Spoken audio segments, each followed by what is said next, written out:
Choix du format d'enregistrement. En premier lieu, réglons le format d'enregistrement. Appuyez sur le bouton Menu de la caméra, ou bien appuyez sur l'écran tactile, puis appuyez sur le bouton Menu de l'écran. Le menu apparaît, appuyez sur Réglages enregistrement. L'indicateur 1.5 en haut à droite signifie qu'il y a 5 pages de sous-menu pour le menu Réglages enregistrement. Voyons les différents formats. Le format SA. Le format SA enregistre des images PAL de 720 points par 576 lignes en 50i, c'est-à-dire entrelacées, I pour interlaced, à une vitesse de 50 trames par seconde. Ce mode-là n'est pas de la HD, c'est de la SD à 9 mégabits par seconde en H.264. Dans le mode SA, vous enregistrerez 8 heures de vidéo sur une carte de 32 Go. Le mode HE. Le mode HE enregistre des images HD de 1440 par 1080 lignes en 50i. C'est donc un mode qui n'est pas Full HD. Il offre le débit le plus économique, 6 mégabits par seconde, et permet ainsi d'enregistrer 12 heures de vidéo sur une carte de 32 Go. Le mode HA. Le mode HA enregistre des images Full HD de 1920 par 1080 lignes en 50i. Il offre un débit intermédiaire de 17 mégabits par seconde et permet d'enregistrer 4 heures de vidéo sur une carte de 32 Go. Le mode PH. Le mode PH enregistre des images Full HD de 1920 points par 1080 lignes, soit en entrelacé, en 50i, soit en progressif, en 25p. Il offre un débit de 21 mégabits par seconde et permet d'enregistrer 3 heures de vidéo sur une carte de 32 Go. Enfin, le mode PS. Le mode PS enregistre des images Full HD 1920 par 1080 en 50p, c'est-à-dire 50 images progressives par seconde. Il offre un débit de 28 mégabits par seconde et permet d'enregistrer 2h40 de vidéo sur une carte de 32 Go. Le mode PS est le mode le plus qualitatif. C'est un format assez récent. Vérifiez bien que votre logiciel de montage est capable de le décoder. Le mode le plus standard pour la production vidéo HD est le mode PH 1080-50i.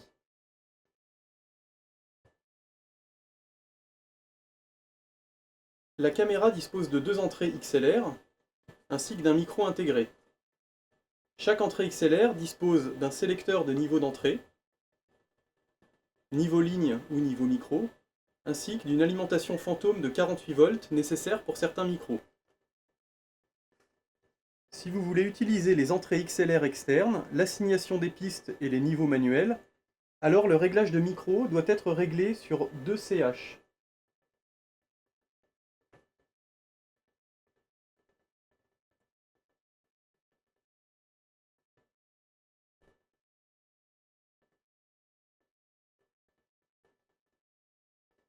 Vous pouvez alors enregistrer 2 pistes audio simultanément. Ces pistes sont nommées CH1, CH2, pour Channel 1, Channel 2. Pour chaque piste, il est possible de sélectionner la source et le niveau à l'arrière de la caméra. Par exemple, pour la piste 1, CH1, l'entrée XLR 1 peut être sélectionnée, Input 1, et la piste 2 peut enregistrer un son témoin en utilisant le micro interne droit, int, entre parenthèses R, pour right. Les menus pour les pistes 1 et 2 se règlent avec les potentiomètres, ici. Vous pouvez également utiliser le micro intégré 5.1 en remettant le réglage de micro sur Surround.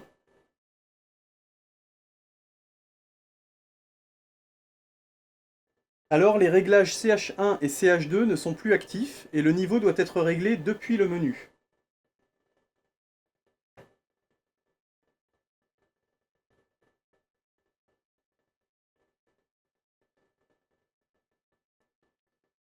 Ici, des barres graphes vous indiquent les niveaux des 5 pistes du 5.1.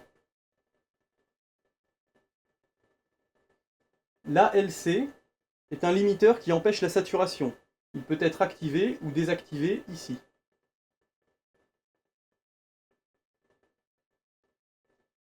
Il y a 2 configurations spéciales pour le micro 5.1. D'abord le réglage zoom mic, qui permet d'avoir un micro plus directif en fonction de la focale. Plus je zoome, plus le micro va être directif. Plus je dézoome, plus le micro va prendre le son sur les côtés. Et ensuite, Focus Mic, qui privilégie le son central du micro 5.1. Si vos micros externes ne sont pas assez sensibles, vous pouvez augmenter le gain des préamplis de 50 à 60 dB.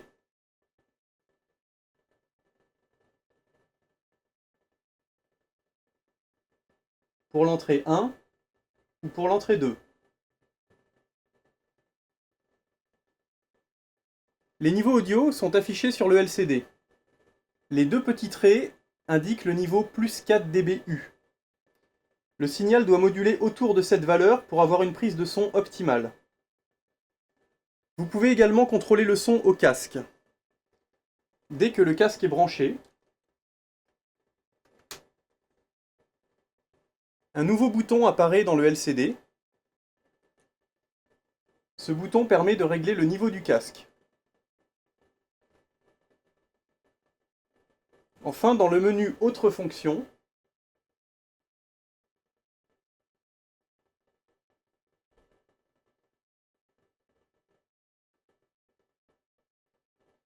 Mode casque, il est possible de choisir le type de signal du casque.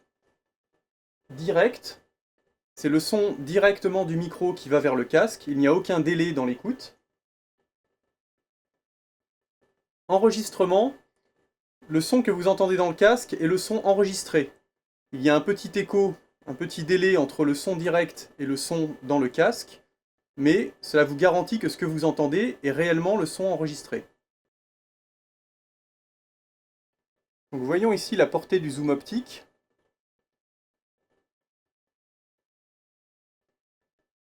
Donc voilà un zoom optique 12 fois. Et maintenant voyons la portée du zoom intelligent.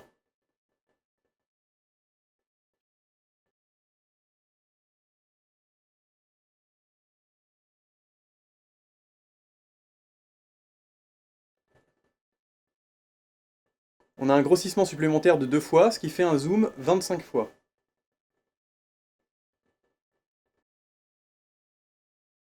L'intérêt du zoom intelligent, c'est que c'est un zoom numérique, mais qui se comporte comme une commande de zoom optique. C'est-à-dire que lorsque je zoome avec le zoom optique, et que je continue après l'indication 99 ici, le zoom va continuer avec la même fluidité que le zoom optique. Alors qu'en général, un zoom numérique opère par saccades. On est en x2, x4, x8, x10. Ici, on a un zoom progressif comme un zoom optique.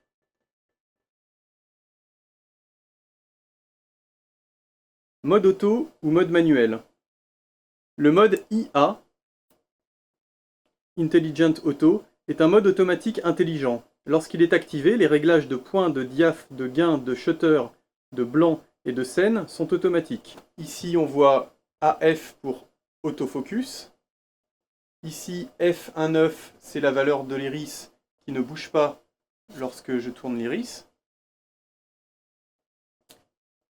Ici, AGC Auto Gain Control, donc le gain automatique.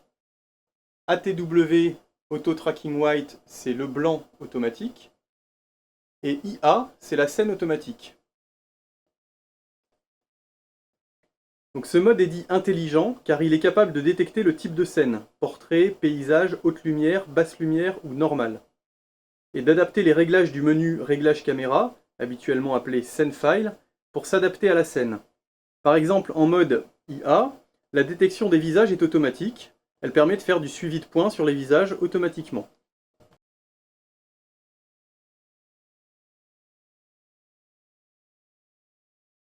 En mode IA, les commandes de diaph, de gain, de point et d'obturation ne sont plus actives. Seul le bouton de balance de blanc, WB, peut encore être utilisé pour verrouiller la valeur de blanc. ATW, Lock.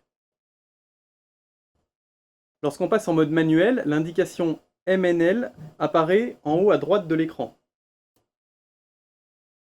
Il est alors possible de passer tous les contrôles en manuel. le diaph, qui contrôle aussi le gain, le point, la balance de blanc,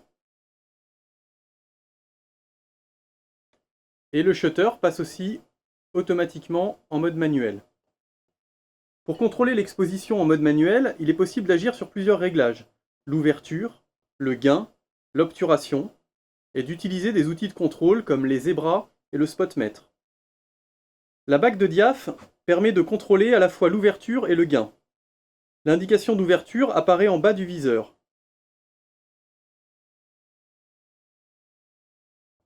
Lorsque le diaph est ouvert au maximum, open, et que l'on continue à tourner la bague, le gain prend le relais. Le niveau de gain augmente ou diminue avec un pas de 1 dB, et non pas par palier de 3 dB ou 6 dB. Le gain peut aller jusqu'à 30 dB. Lorsque la luminosité est trop importante, la première chose à faire est de fermer le diaphragme. Cependant, lorsque le diaph atteint 5,6, la définition de l'image commence à s'altérer à cause du phénomène de diffraction. Ceci jusqu'à f11. Il peut être préférable de jouer sur le shutter, c'est-à-dire l'obturateur. L'obturateur se règle comme ceci.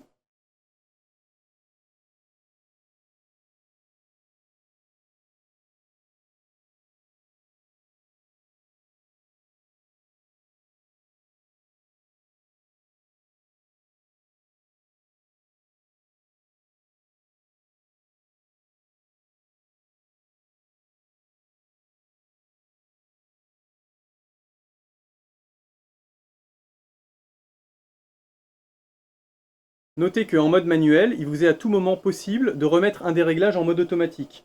Par exemple, le contrôle du diaph et du gain, le contrôle du point, ou bien la balance de blanc automatique. Le shutter également.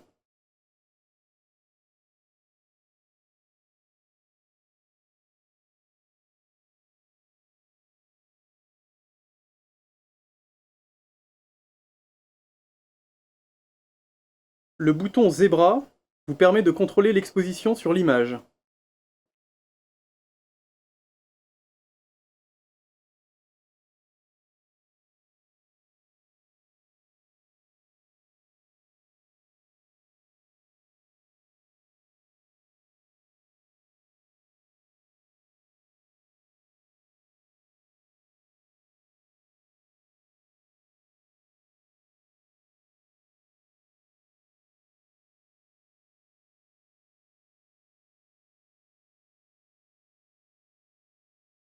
En mode manuel, c'est-à-dire lorsque l'indicateur en bas à droite indique MF pour Manual Focus, vous pouvez faire le point avec la bague de points. La distance de points s'exprime en pourcentage, entre 0 et 99, 99 étant l'infini. Vous pouvez alterner rapidement entre le mode auto et le mode manuel en appuyant sur la touche Focus AM, auto manuel. Auto, manuel.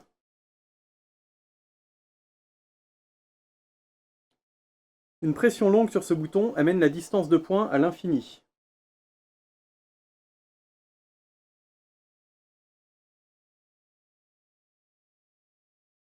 Vous avez également une fonction Push Auto qui est assignable à une touche User comme ceci.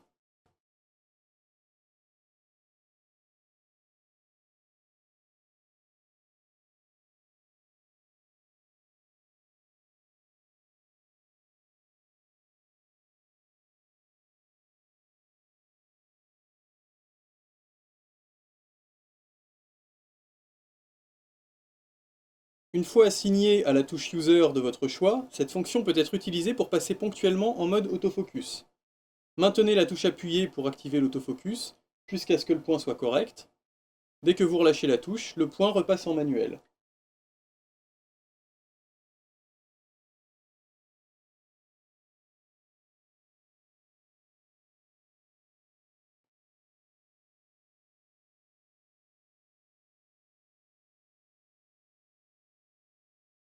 Le bouton WB, pour White Balance, permet de choisir le mode de balance de blanc. Deux presets de blanc sont disponibles. 3002 pour les éclairages intérieurs et 5006 pour la lumière du jour. Pour avoir une balance de blanc plus précise, vous pouvez faire le blanc comme sur une caméra professionnelle. Sélectionnez le canal A ou B. Placez un blanc devant le sujet à filmer. Zoomez dessus. Puis, appuyez longtemps sur WB, 2-3 secondes, jusqu'à ce que la balance soit effective.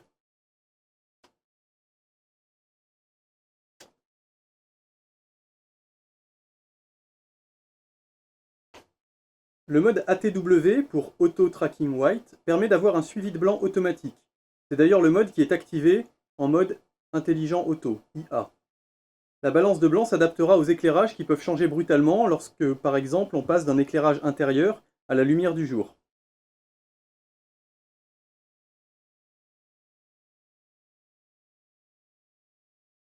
Une nouvelle pression sur le bouton WB permettra de verrouiller le réglage de blanc. L'indication Lock apparaît, le suivi de blanc est interrompu.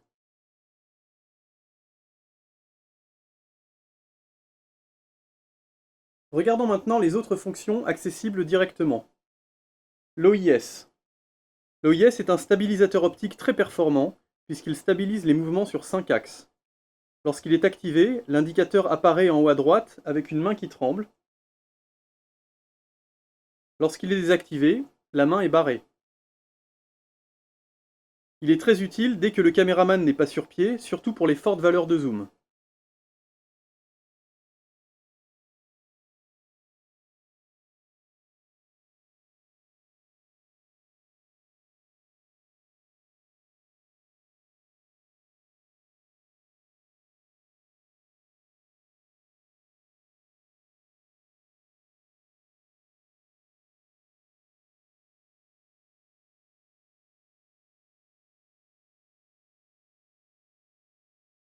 La touche barre permet de remplacer l'image de la caméra et les entrées audio par une mire de barre et un son témoin de 1000 Hz à plus 4 dBu.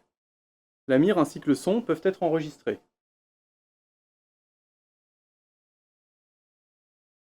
Le bouton Disp Mode Check permet de faire disparaître toutes les indications du viseur. Lors d'un appui prolongé, il affiche la configuration des touches utilisateurs, l'état du bouton Reg de la poignée et l'état du zoom poignet. La touche compteur permet d'afficher successivement le timecode, le userbeat, le compteur de temps d'enregistrement ou rien du tout. La touche Reset juste au-dessous permet de remettre à zéro le compteur d'enregistrement. La touche Quick Start. Un appui de 2 secondes sur la touche Quick Start permet de mettre la caméra en stand-by pour économiser la batterie. Lorsqu'elle est en stand-by, la LED verte clignote. Pour réveiller la caméra, il suffit d'un appui bref sur cette touche et elle redémarre instantanément. Les touches assignables. 3 touches User peuvent être configurées. Les touches User sont réellement au nombre de 7.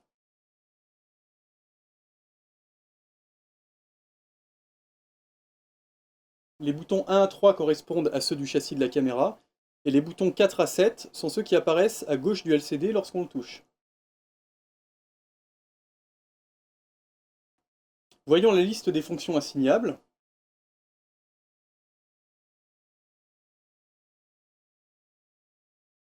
La fonction Inhibit permet de désactiver la touche. La fonction Push AF et la fonction Push Auto dont nous avons déjà parlé. Les fonctions Backlight et Spotlight permettent de modifier l'exposition de l'iris auto pour faire face aux situations de contre-jour ou de scènes très sombres éclairées par un spot, comme un one-man show par exemple. Les fonctions Black Fade et White Fade sont des fondus au noir et fondus au blanc.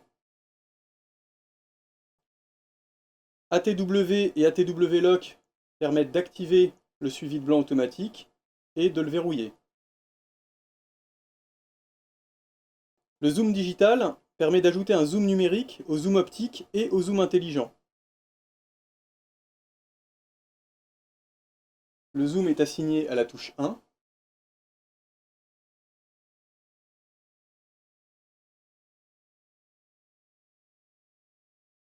Avec l'activation du zoom intelligent, on peut arriver à un zoom de 250 fois.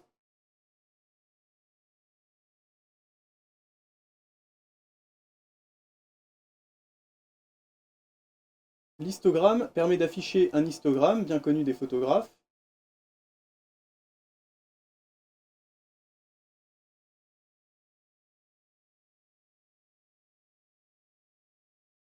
La fonction regcheck permet de vérifier les dernières secondes d'enregistrement.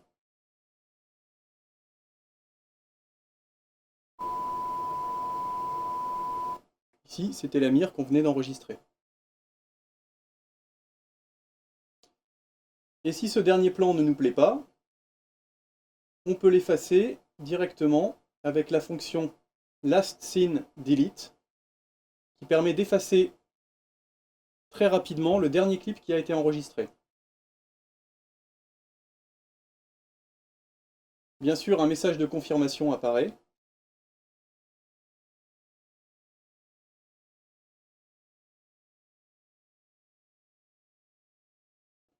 Enfin, la fonction d'ouverture de menu peut être assignée aussi à une touche utilisateur. Elle est déjà assignée par défaut à la touche 7, c'est-à-dire celle qui apparaît sur l'écran, ici.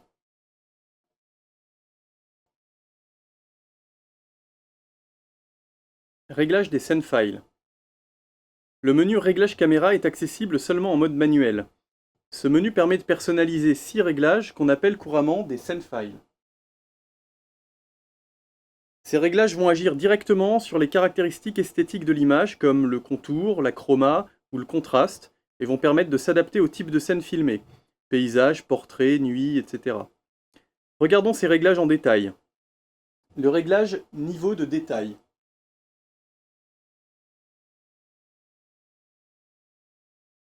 Le réglage niveau de détail permet d'augmenter le contour des objets pour augmenter la sensation de piqué.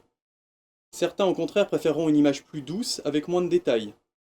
Le détail peut être augmenté sur les plans larges et diminué sur les portraits ou les gros plans. Attention, l'augmentation du détail apporte du bruit dans l'image. Si vous trouvez votre image trop bruitée, pensez à diminuer le détail.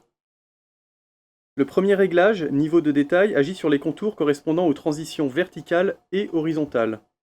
Le réglage niveau de détail V permet de modifier la proportion de détail vertical par rapport au détail horizontal. Détail -7, détail +7, -7, +7. Le réglage de détail est particulièrement visible sur la mire de tirage. Coring. Augmenter le coring permet de diminuer le bruit apporté par le réglage niveau détail sur les contours peu marqués, par exemple sur les textures comme les pulls, la moquette ou d'autres motifs très fins, mais tout en gardant les contours nets sur les transitions les plus marquées, comme sur la mire de tirage par exemple. Le réglage de détail est donc un compromis entre le piqué et le bruit, qui doit se faire en jouant sur les réglages niveau détail et coring. Niveau de chroma. Ce réglage agit sur la saturation des couleurs. Il peut permettre d'avoir des images très désaturées sans toutefois aller jusqu'au noir et blanc, ou bien de saturer fortement la chrominance afin d'obtenir des couleurs très vives. Attention dans ce cas aux teintes de chair qui peuvent vite apparaître comme artificielles. Phase chroma. Ce réglage permet de modifier la phase, c'est-à-dire la teinte des couleurs. Imaginez le disque chromatique qui tourne légèrement dans le sens des aiguilles d'une montre ou dans le sens contraire. Le rouge va alors tirer au magenta ou au orange, le bleu va virer au cyan ou au magenta, et le vert va virer au jaune ou au cyan. Attention, ce réglage peut avoir des effets indésirables, notamment sur les teintes de chair.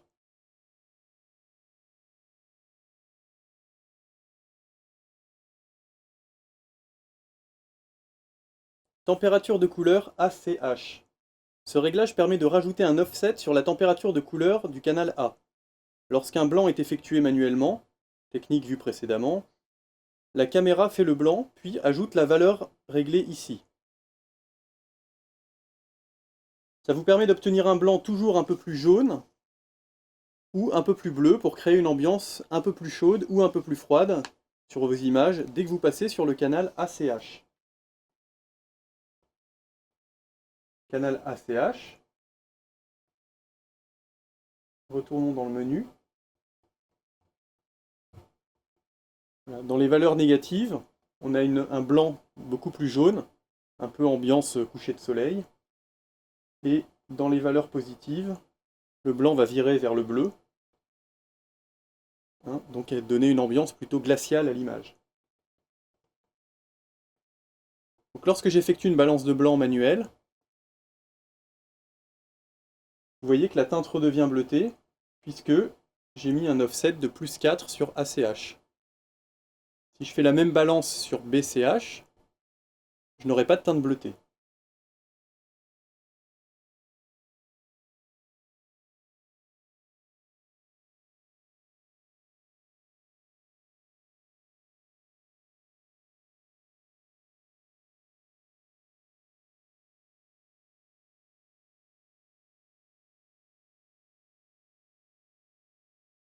Master PED. Ce réglage est le réglage du master pédestal, il permet d'ajuster le niveau de noir. En augmentant ce réglage, les noirs sont décollés. On a la sensation de voir un voile gris sur l'image. L'image est décontrastée, il n'y a plus de véritable noir dans l'image. En baissant ce réglage, les noirs sont enterrés. La sensation de contraste est renforcée, et dans les zones de basse lumière, les nuances sont perdues. Il peut être intéressant de baisser le pédestal fortement lorsque la scène est très peu contrastée et que l'image exposée correctement ne contient pas de noir. Par exemple, lorsque vous zoomez au maximum sur un paysage lointain. Niveau diaphoto. Ce réglage n'est valable que si vous êtes en iris auto. En iris auto, la caméra pilote automatiquement le diaph pour conserver une luminance moyenne dans l'image. Dans certains cas, il est souhaitable de modifier cette valeur moyenne. Par exemple, en contre-jour, la lumière violente va obliger le diaph à trop se fermer. Ou bien lors d'un tournage, d'un concert, d'un one-man show ou d'un interview sur fond noir, comme ici, le décor sombre oblige le diaph à trop s'ouvrir. Dans cet exemple, on a un rideau noir, donc le diaph va avoir tendance à beaucoup ouvrir pour amener le noir à une valeur moyenne. Lorsqu'un sujet se met devant le rideau noir, il est surexposé. On va donc régler le niveau d'auto-iris. Dans un cas comme celui-là, on va devoir descendre le niveau diaphoto pour avoir une exposition correcte de l'objet.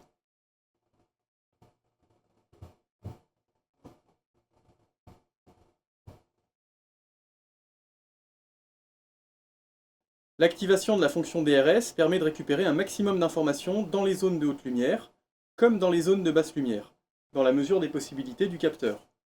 Regardons ici une image très contrastée, avec des zones ici de lumière un petit peu brûlée, saturée, ici aussi, et puis ici une zone par exemple noire de basse lumière. Sur le SceneFile 2, le DRS est off, et sur le SceneFile 1, le DRS est sur 3. Donc, observons l'effet du DRS. Voilà. Sur la partie droite de l'image, on voit qu'en activant le DRS, on récupère beaucoup plus de nuances dans les noirs. Off. On. Off. Maintenant, intéressons-nous aux parties ici de haute lumière. Et on va voir qu'en activant le DRS, on récupère aussi des informations dans les hautes lumières. Regardons l'effet sans les indicateurs du viseur. Observons par exemple ce qui se passe ici, ici, ici, sur le mur. Ici le DRS est off, ici DRS est on. Vous voyez qu'on a récupéré beaucoup de nuances à la fois dans les hautes lumières et dans les basses lumières. Si vous utilisez le DRS alors que le contraste de la scène n'est pas très important, vous aurez plutôt l'impression d'avoir un voile gris sur l'image et ça ne sera pas très intéressant. Donc utilisez le DRS lorsque vraiment la dynamique de la scène ne peut pas être encaissée par le capteur. Observons à présent l'effet des courbes de gamma.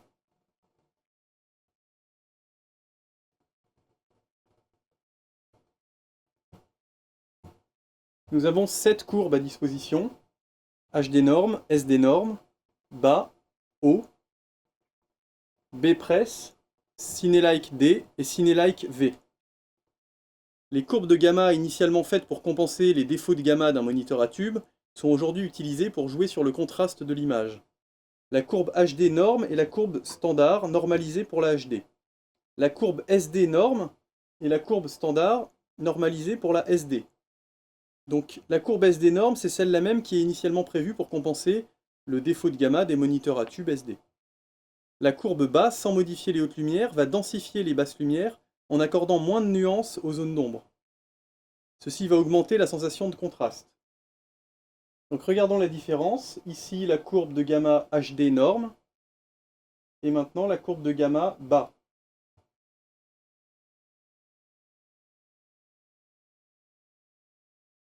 On voit que les nuances sur la caméra f101 ici présente sont diminuées. On a une gamme de gris moins importante pour représenter toutes les nuances de la caméra. L'effet de contraste est renforcé sur l'image. La courbe de gamma haut va rehausser l'ensemble de la courbe, surtout les valeurs moyennes, et va donner un petit peu plus de luminosité à l'image. Ici, courbe de gamma HD normalisée, courbe de gamma haut, HD, haut. La courbe Black Press peut être utilisée pour recontraster un peu l'image, en écrasant les nuances dans les noirs et en rehaussant les hautes lumières. Ici, la courbe HD normalisée, sur une image qui est peu contrastée, qui n'utilise qu'une partie du signal vidéo, à peu près entre 20% et 60%. Regardons l'effet de la courbe Black Press. Voilà, comme si le voile gris avait disparu sur l'image, on a recontrasté l'image. HD norme, Black Press.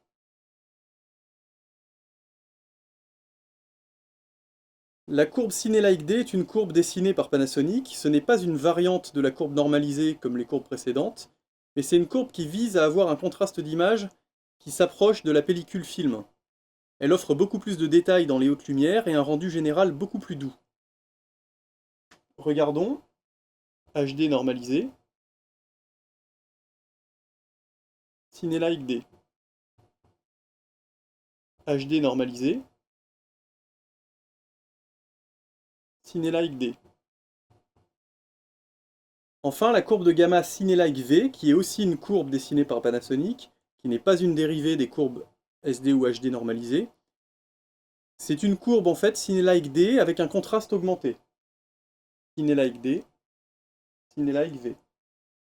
Comparons avec la courbe HD normalisée, CineLike V. Lorsqu'on utilise les courbes de gamma CineLike D ou CineLike V, Panasonic propose de réduire un petit peu l'exposition de 1 diaph pour obtenir autant de dynamique au-dessous que au-dessus du sujet exposé, comme une exposition avec de la pellicule. Dans ce cas, il peut être utile aussi de retoucher l'image en post-prod.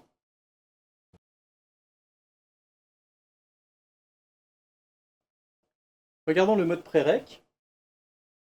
D'abord, il faut activer la fonction pré-rec dans le menu Réglages enregistrement, pré-rec. Une indication pré-rec apparaît en haut du viseur. Et ensuite, lorsqu'on compte 1, 2, 3 et qu'on enregistre, on va voir à la relecture de ce clip que les 3 secondes avant l'enregistrement, avant l'appui sur le bouton REC, ont aussi été enregistrées.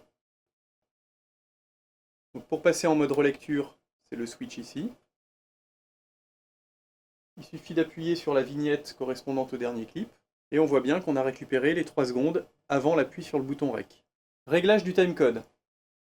Pour régler le timecode, entrez dans le menu, Réglage enregistrement, choisissez timecode, RecRun ou FreeRun. En mode RecRun, le timecode tourne uniquement quand vous enregistrez. En mode FreeRun, il tourne en permanence. En mode FreeRun, vous aurez des trous de timecode entre vos clips.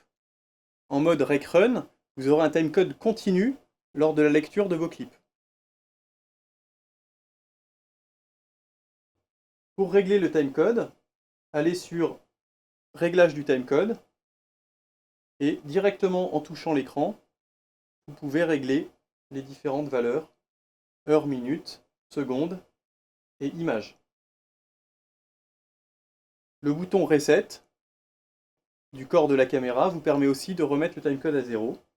Appuyez sur Accès. Réglage du timecode terminé. Vous voyez maintenant en haut à gauche du viseur que le timecode repart à 0 et se déclenche uniquement lorsque vous enregistrez.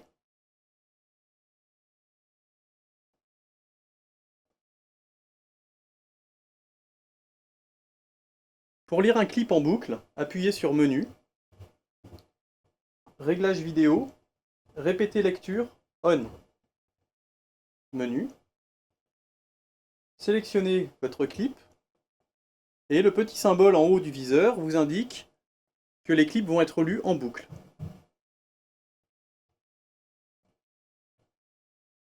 Lorsque le dernier clip est fini, on reprend au premier.